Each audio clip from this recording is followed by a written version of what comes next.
Principal, Monsieur le chef du deuxième groupe d'opposition. Hier, le gouvernement libéral a été rattrapé par sa méconnaissance profonde des enjeux qui touchent la population du Québec. Et malgré ça, le premier ministre prétend aujourd'hui, je le cite, qu'il a littéralement sauvé le Québec.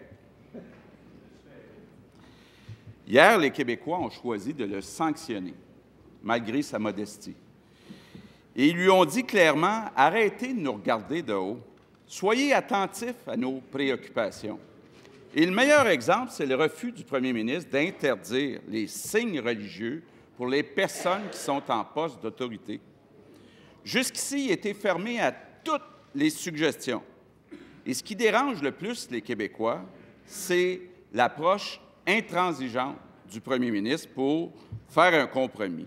C'est sa tendance à s'attaquer à tous ceux qui ne sont pas d'accord avec lui pour les signes religieux des personnes en autorité. Puis ça, c'est la grande majorité des Québécois.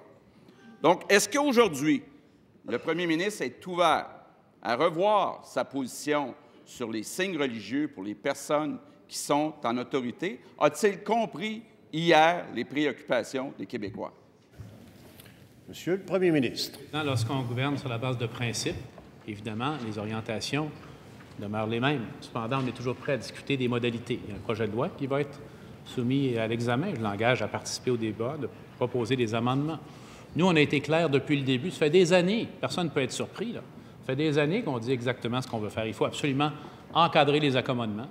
Et on a même ajouté le fait que la personne qui demande doit faire un effort proportionnel pour trouver une solution autre que l'accommodement. On veut protéger notre patrimoine québécois. C'est inscrit dans le projet de loi. Et on veut, le plus possible, être exactement là où la commission Bouchard-Taylor nous amène, en restant dans la légalité, ce qui, à mon avis, n'est pas un détail. Maintenant, Monsieur le Président, je vais un peu reprendre la façon dont mon collègue pose sa question. Moi, je crois que ce qui préoccupe au jour le jour, au plus haut niveau, d'ailleurs, de nombreuses enquêtes le prouvent, les Québécois, c'est la qualité de leurs emplois, leur famille, la santé, l'éducation.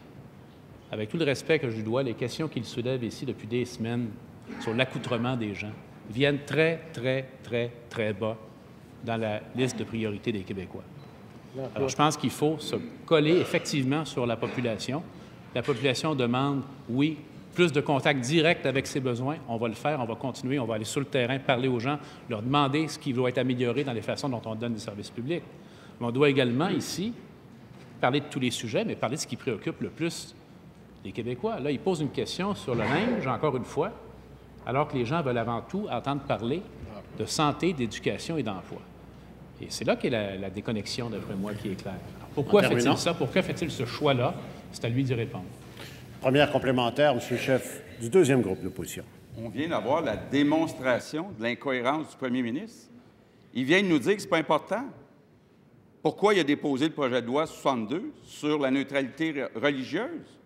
Pourquoi la grande majorité des Québécois sont contre son projet de loi? Et il nous parle du rapport Bouchard-Taylor.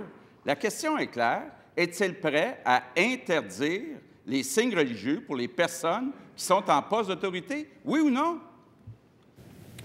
Monsieur le premier ministre. Monsieur le Président, c'est dommage d'être obligé de répéter ça. Mais on va le dire encore une fois.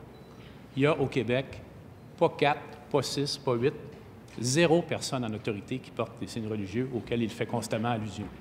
Alors, ce qu'il fait, c'est d'utiliser une situation inexistante pour créer totalement artificiellement de la tension dans notre société et d'opposer les communautés les unes aux autres. Il le sait bien et je déplore cette façon de faire. Maintenant, son propre candidat, qui a d'ailleurs, félicitations, a été élu, M. Lefebvre, dans Tabasca. On le questionnait. Quelle résonance ont eu les messages lancés par notre collègue sur les questions identitaires? Bien, je dois vous dire honnêtement que la question identitaire chez nous, ce n'était pas un enjeu primordial. On a parlé bien d'autres choses. Oui, d'agriculture, de santé, d'éducation. C'est ça qui préoccupe les citoyens, M. le Président. Deuxième complémentaire, M. le chef du deuxième groupe d'opposition. Monsieur le Président, je m'excuse de contredire le premier ministre, mais ce qu'il vient de dire n'est pas exact. Il y a des juges actuellement qui portent des kippas. Il y a des enseignantes qui portent des hijabs. Ça, c'est la vérité, c'est la réalité. Les Québécois s'opposent à ça. Donc, je répète ma question. Là, quand va-t-il arrêter de regarder les Québécois de haut? quand va-t-il écouter la grande majorité des Québécois interdire les signes religieux pour toutes les personnes en autorité, incluant les enseignants? Monsieur le Premier ministre. Monsieur le Président, ce que je vais répéter, c'est que moi, je suis totalement, comme tout le reste de mon équipe, à l'écoute des besoins réels, concrets de la population. On a pris un engagement formel envers les Québécois et comme on remarque, Monsieur le Président, nous tenons nos engagements. Nous tenons nos engagements. Je pense que personne ne peut contredire cela. Notre engagement sur cette question qu'il mentionne est clair depuis le début. Je vais le répéter. Il faut encadrer les accommodements raisonnables. On ajoute demander un effort réciproque de la personne en demande. Il faut également recevoir et donner les services publics à visage découvert. On a toujours été très clair sur cette question et on va rester très clair sur cette question. Maintenant, nous, on ne croit pas, M. le Président, qu'exclure les femmes de l'emploi est une bonne façon de les intégrer à notre société.